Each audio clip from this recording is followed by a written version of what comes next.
Urea ಕೊರತೆಯ ವದಂತಿ, ಕೃಷಿ ಅಧಿಕಾರಿ ಸ್ಪಷ್ಟನೆ. ಚಿಕ್ಕನಾಯಕನಹಳ್ಳಿ ತಾಲೂಕಿನ ಹಲವೆಡೆ ಯೂರಿಯಾ ಗೊಬ್ಬರ ಪೂರೈಕೆಯಲ್ಲಿ ಅಭಾವವಿದೆ ಎಂದು ಕೆಲವರು ವದಂತಿಯನ್ನ ಹಬ್ಬಿಸಿದ್ದಾರೆ. ಕೆಲವೆಡೆ ರೈತರು ಅಗತ್ಯಕ್ಕಿಂತ ಹೆಚ್ಚಿನ ಗೊಬ್ಬರವನ್ನ ಪಡೆಯುತ್ತಿರುವುದು ಕೂಡ ಕಂಡುಬಂದಿದೆ. ಇದೆಲ್ಲವನ್ನು ಕೂಡ ಕೂಲಂಕುಷವಾಗಿ ಪರಿಶೀಲಿಸಿ ಆರಕ್ಷಕವಾಣಿ ನ್ಯೂಸ್ಗೆ ಸ್ಪಷ್ಟನೆ ನೀಡಿರುವ ತಾಲೂಕು ಸಹಾಯಕ ಕೃಷಿ ಅಧಿಕಾರಿ ಎಚ್ಎಸ್ ಶಿವರಾಜ್ ಕುಮಾರ್. ಎಲ್ಲ ರೈತ ಬಾಂಧವರಿಗೂ ನಮಸ್ಕಾರ. ಈ ಒಂದು ಸಂದರ್ಭದಲ್ಲಿ ಅತ್ಯವಶ್ಯಕವಾಗಿ ಯೂರಿಯಾ ಬಳಕೆ ಬಗ್ಗೆ ರೈತರಿಗೆ ಒಂದು ಮಾಹಿತಿಯನ್ನ ಕೊಡಬೇಕಾಗಿರುತ್ತೆ. ಅದಕ್ಕೋಸ್ಕರ ಈ ಒಂದು ಮಾಹಿತಿಯನ್ನು ತಮಗೆಲ್ಲರಿಗೂ ನೀಡ್ತಾ ಇದ್ದೀವಿ. ಪ್ರಮುಖವಾಗಿ ಒಂದು ರಾಗಿ ಬೆಳೆಗೆ ನಮಗೆ ಯೂರಿಯಾ ಬಳಕೆಯಾಗಿ 25 ದಿನಗಳ ನಂತರ 22 ಕೆಜಿ ಯೂರಿಯಾವನ್ನ ನಾವು ಮೇಲ್ಗೊಬ್ಬರವಾಗಿ ನೀಡಿದ್ರೆ 10 ಕೆಜಿ ಸಾರಜನಕ ಬೆಳೆಗೆ ಸಿಗುತ್ತೆ. ಅದು ನಮ್ಮ ಏನು ವಿಜ್ಞಾನಿಗಳು ತಿಳಿಸಿರುವಂತೆ ಇದು ಸರಿಯಾದ ಪ್ರಮಾಣ ಆಗಿರುತ್ತೆ. ಆದ್ರೆ ರೈತ ಬಾಂಧವರು 1 ಚೀಲ, 2 ಚೀಲ, 3 ಚೀಲ, 4 ಚೀಲ ಹೀಗೆ ಹೆಚ್ಚಿನದಾಗಿ ಯೂರಿಯಾ ಬಳಕೆಯನ್ನ ಮಾಡ್ತಾ ಇದ್ದೀರಾ. ಇದು ಒಂದು ತಪ್ಪು ಅಭಿಪ್ರಾಯಗಳಿಂದ ಈ ರೀತಿ ರೈತರು ಮಾಡ್ತಾ ಇರ್ತಾರೆ.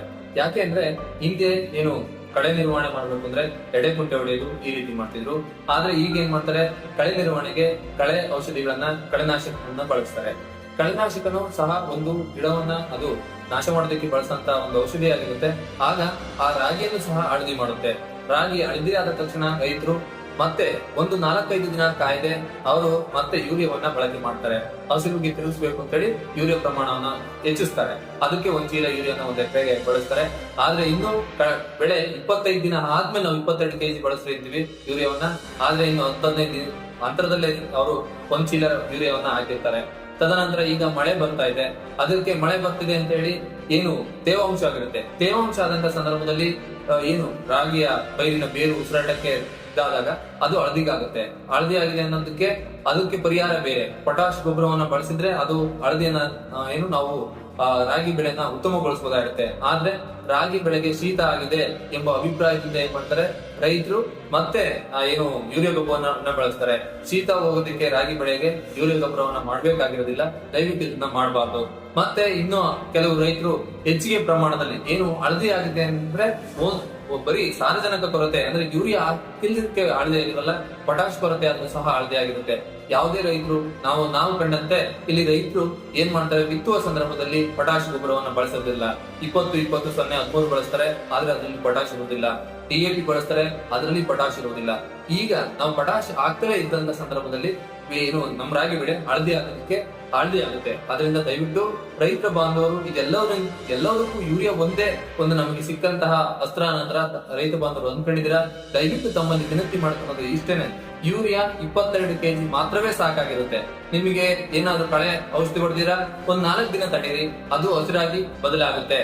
ನಿಮ್ಗೆ ಇನ್ನು ಅದನ್ನ ಶಕ್ತಿಯುತಗೊಳಿಸ್ಬೇಕು ಅಂದ್ರೆ 15-15-15 ಈಗ ಏನು ಪೊಟಾಶ್ ಯುಕ್ತ ಕಾಂಪ್ಲೆಕ್ಸ್ ಗೊಬ್ಬರ ಇರುತ್ತೆ. 16-16-16 ಪೊಟಾಶ್ ಯುಕ್ತ ಕಾಂಪ್ಲೆಕ್ಸ್ ಗೊಬ್ಬರ ಇರುತ್ತೆ.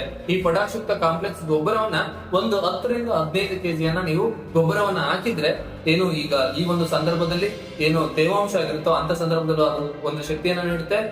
ಮತ್ತೆ ಏನು ಕಳೆ ವ್ಯವಸ್ಥೆ ಹೊಡೆಯುತ್ತೆ ಅದನ್ನ ಶಕ್ತಿಯನ್ನು ನಿಭಾಯಿಸುವಂತ ಶಕ್ತಿನೂ ಅದಕ್ಕೆ ಬರುತ್ತೆ. ಕಾಂಡವೂ ಸಹ ಬಲಿಷ್ಠ ಆಗುತ್ತೆ, ಬೆಳೆದ ಹಸಿರಾಗ ಆಗುತ್ತೆ, ರಾಗಿಯ ಕಾಂಡನೂ ಸಹ ಬಲಿಷ್ಠ ಆಗುತ್ತೆ. ಏನಾದ್ರು ಬರೀ ಈ ಯೂರಿಯಾ ಗೊಬ್ಬರವನ್ನು ಅತಿ ಹೆಚ್ಚಾಗಿ ಬಳಸದಂತ ಸಂದರ್ಭದಲ್ಲಿ ದುಷ್ಪರಿಣಾಮಗಳೇ ಹೆಚ್ಚು, ಆದಾಯಕ್ಕಿಂತ ನಷ್ಟ ಹೆಚ್ಚು ಅನ್ನಂಗೆ ಆಗುತ್ತೆ. ಹೆಚ್ಚಾಗಿ ಯೂರಿಯಾ ಗೊಬ್ಬರ ಬೆಳೆಸಿದ್ರೆ ಬೆಳೆಯುವ ಹಂತದಲ್ಲಿ ಕೀಟ ರೋಗ ಬಾಧೆ ಜಾಸ್ತಿ ಆಗುತ್ತೆ.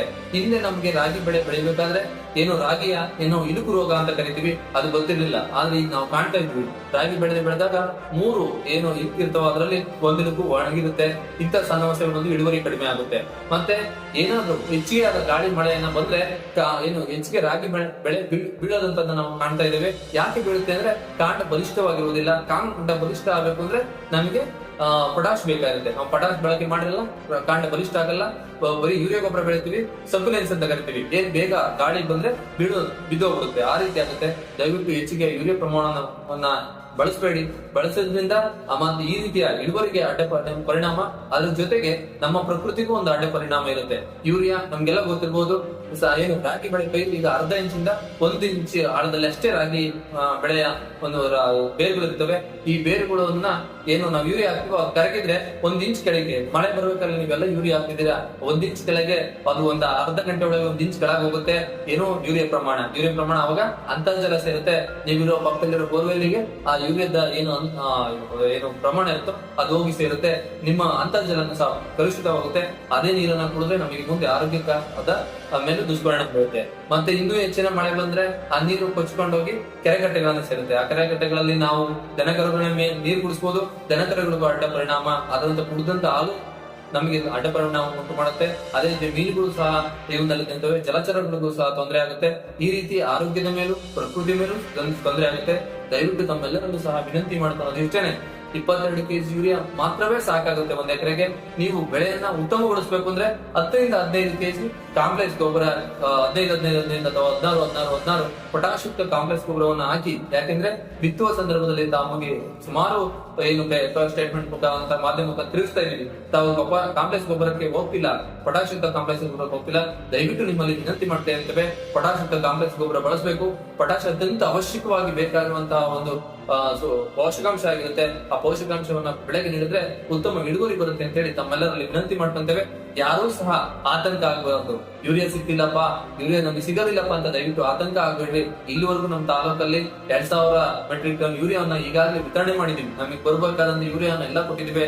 ನಿಮಗೂ ಗೊತ್ತು, ಏನು ತಾಂಡು ಹೋಗ್ಬೇಕಾದ್ರೆ ಪ್ರತಿ ವರ್ಷ ತಾಂಡೋಗಂತೆ ನೀವು 1-2 ಚೀಲ ಆಲ್ರೆಡಿ ಯೂರಿಯಾವನ್ನ ಗೊಬ್ಬರನ ತಾಂಡೋಗಿದ್ದೀರಾ. ಮಳೆ ಬರ್ತಿರೋದಕ್ಕೆ ಮತ್ತೆ ನೀವು ಬಂದು ಯೂರಿಯಾವನ್ನ ಕೇಳ್ತಾ ಇದ್ದೀರಾ. ಮತ್ತಷ್ಟು ಮೇಲಧಿಕಾರಿಗಳಲ್ಲಿ ವಿನಂತಿ ಮಾಡ್ಕೊಂಡಿವೆ. ಮತ್ತಷ್ಟು ಯೂರಿಯಾ ದಾಸ್ತಾನನ್ನ ಈ ವಾರದಲ್ಲಿ, ಮುಂದಿನ ವಾರದಲ್ಲಿ ಮಾಡ್ತಾ ಇದ್ದೇವೆ. ಪ್ರತಿದಿನ ಈಗಾಗಲೇ ಒಂದು 4 ದಿನಗಳಲ್ಲಿ 350 ಮೆಟ್ರಿಕ್ ಟನ್ ಯೂರಿಯಾ ಗೊಬ್ಬರವನ್ನ ಈ ತಾಲೂಕಲ್ಲಿ ಈ 4 ದಿನಗಳಲ್ಲಿ ವಿತರಣೆ ಮಾಡಿದ್ದೇವೆ. 2000 ಮೆಟ್ರಿಕ್ ಟನ್ ಇಡೀ ಇಲ್ಲಿ ಏಪ್ರಿಲ್ ಇಂದ ಇಲ್ಲಿವರೆಗೂ 4 ದಿನಗಳಲ್ಲಿ 300-350 ಮೆಟ್ರಿಕ್ ಟನ್ ಯೂರಿಯಾ ಗೊಬ್ಬರವನ್ನು ವಿತರಣೆ ಮಾಡ್ತಾ ಇದ್ದೇವೆ. ಮತ್ತು ಮುಂದೆಯೂ ಸಹ ಈ ವಾರದಲ್ಲಿ ಸುಮಾರು 300 ರಿಂದ 400 ಮೆಟ್ರಿಕ್ ಟನ್ ಯೂರಿಯಾವನ್ನ ವಿತರಣೆ ಮಾಡಲಿದ್ದೇವೆ. ಯಾರು ಸಹ ಆತಂಕಕ್ಕೊಳಗಾಗಬೇಡ್ರಿ. ಬೇರೆ ತಾಲೂಕಿನ ರೈತರಿಗೆ ಮಾರಾಟ ಮಾಡಕ್ ಹೋಗ್ಬೇಡ್ರಿ. ನಿಮ್ಮ ಗೊಬ್ಬರವನ್ನ ನೀವು ತಾಂಡೋಗಿ ಗೊಬ್ಬರನ ನೀವೇ ಬಳಸ್ರಿ, ನಿಮ್ಮ ಜಮೀನಿಗೆ ಬಳಸ್ರಿ. ಹೆಚ್ಚಿನದಾಗಿ ಬಳಸಕ್ ಹೋಗ್ಬೇಡ್ರಿ. ಹೆಚ್ಚಿನಾಗಿ ಬಳಸಿದ್ರೆ ಯಾವುದೇ ಆದಾಯ ಇಲ್ಲ ಅಂತ ಹೇಳ್ತಾ ಯೂರಿಯಾ ಗೊಬ್ಬರಕ್ಕೆ ಆತಂಕಕ್ಕೂ ಒಳಗೋಗ್ಬೇಡ್ರಿ ಅಂತ ತಮ್ಮಲ್ಲಿ ವಿನಂತಿ ಮಾಡ್ತಂತ ಎಲ್ಲ ರೈತರಿಗೂ ಸಹ ನಮಸ್ಕರಿಸ್ತೇನೆ. ಅನ್ನದಾತ ಸುದ್ದಿವ ಪ್ರಮುಖವಾಗಿ ಒಂದು ರಾಗಿ ಬೆಳೆಗೆ ನಮಗೆ ಯೂರಿಯಾ ಬಳಕೆಯಾಗಿ 25 ದಿನಗಳ ನಂತರ 22 kg ಯೂರಿಯಾವನ್ನ ನಾವು ಮೇಲ್ಗೊಬ್ಬರವಾಗಿ ನೀಡಿದ್ರೆ 10 kg ಸಾರಜನಕ ಬೆಳೆಗೆ ಸಿಗುತ್ತೆ. ಅದು ನಮ್ಮ ಏನು ವಿಜ್ಞಾನಿಗಳು ತಿಳಿಸಿರುವಂತೆ ಇದು ಸರಿಯಾದ ಪ್ರಮಾಣ ಆಗಿರುತ್ತೆ. ಆದ್ರೆ ರೈತ ಬಾಂಧವರು 1 ಚೀಲ, 2 ಚೀಲ, 3 ಚೀಲ, 4 ಚೀಲ ಹೀಗೆ ಹೆಚ್ಚಿನದಾಗಿ ಯೂರಿಯಾ ಬಳಕೆಯನ್ನ ಮಾಡ್ತಾ ಇದ್ದೀರಾ. ಇದು ಒಂದು ತಪ್ಪು ಅಭಿಪ್ರಾಯಗಳಿಂದ ಈ ರೀತಿ ರೈತರು ಮಾಡ್ತಾ ಇರ್ತಾರೆ. ಬೆಳೆ 25 ದಿನ ಆದ್ಮೇಲೆ ನಾವು 22 kg ಬಳಸ್ತಾ ಇದ್ದೀವಿ ಯೂರಿಯಾವನ್ನ. ಆದ್ರೆ ಇನ್ನು 15 ದಿನ ಅಂತರದಲ್ಲೇ ಅವರು 1 ಚೀಲ ಯೂರಿಯಾವನ್ನ ಹಾಕಿರ್ತಾರೆ. ತದನಂತರ ಈಗ ಮಳೆ ಬರ್ತಾ ಇದೆ, ಅದಕ್ಕೆ ಮಳೆ ಬರ್ತಿದೆ ಅಂತ ಹೇಳಿ ಏನು ತೇವಾಂಶ ಆಗಿರುತ್ತೆ. ತೇವಾಂಶ ಆದಂತ ಸಂದರ್ಭದಲ್ಲಿ ಏನು ರಾಗಿಯ ಪೈರಿನ ಬೇರು ಉಸಿರಾಟಕ್ಕೆ ಇದಾದಾಗ ಅದು ಹಳದಿಗಾಗುತ್ತೆ. ಹಳದಿ ಆಗಿದೆ ಅನ್ನೋದಕ್ಕೆ ಅದಕ್ಕೆ ಪರಿಹಾರ ಬೇರೆ. ಪೊಟಾಶ್ ಗೊಬ್ಬರವನ್ನ ಬಳಸಿದ್ರೆ ಅದು ಹಳದಿಯನ್ನ ಏನು ನಾವು ರಾಗಿ ಬೆಳೆನ ಉತ್ತಮಗೊಳಿಸಬಹುದಾಗುತ್ತೆ. ಆದ್ರೆ ರಾಗಿ ಬೆಳೆಗೆ ಶೀತ ಆಗಿದೆ ಎಂಬ ಅಭಿಪ್ರಾಯದಿಂದ ಏನ್ ಮಾಡ್ತಾರೆ ರೈತರು, ಮತ್ತೆ ಏನು ಯೂರಿಯಾ ಗೊಬ್ಬರವನ್ನ ಬಳಸ್ತಾರೆ. ಶೀತ ಹೋಗೋದಕ್ಕೆ ರಾಗಿ ಬೆಳೆಗೆ ಯೂರಿಯಾ ಗೊಬ್ಬರವನ್ನ ಮಾಡ್ಬೇಕಾಗಿರೋದಿಲ್ಲ. ದಯವಿಟ್ಟು ಇದನ್ನ ಮಾಡಬಾರ್ದು.